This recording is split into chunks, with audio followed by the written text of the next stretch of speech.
প্রথমবারের মতো রাজনীতির ময়দানে নেমেই বাজিমাত করলেন রূপালী পর্দায় দক্ষিণের সুপারহিট নায়ক থালাপতি বিজয়। তামিলনাড়ুর বিধানসভার ২৩৪টি আসনের মধ্যে এখন পর্যন্ত ভোট গণনায় বিজয়ের দল টিভিকে ১০০টিরও বেশি আসনে এগিয়ে রয়েছে। ধরাশায়ী হয়েছে ক্ষমতাসীন এমকে স্টালিনের দল ডিএমকে। এরই মধ্যে এককভাবে সরকার গঠনের আশাবাদ জানিয়েছেন থালাপতি বিজয়। শুরু হয়েছে ভক্ত সমর্থকদের বিজয় উল্লাস। দ্বিতীয় অবস্থানে রয়েছে এআইএডিএমকে ও ভারতীয় জনতা পার্টির এনডিএ জোট।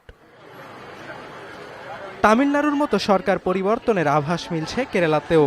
বামজোট এলডিএফকে পেছনে ফেলে রাজ্যটিতে এগিয়ে কংগ্রেস নেতৃত্বাধীন ইউডিএফ। এখন পর্যন্ত ১৪০ আসনের মধ্যে ভোট গণনায় অর্ধেকেরও বেশি আসনে এগিয়ে দলটি। কংগ্রেসের পার্টি অফিসের সামনে জোটের অন্যতম নেতা রমেশ চেনিথাল্লাকে ঘিরে উল্লাস করছেন ভক্ত সমর্থকরা।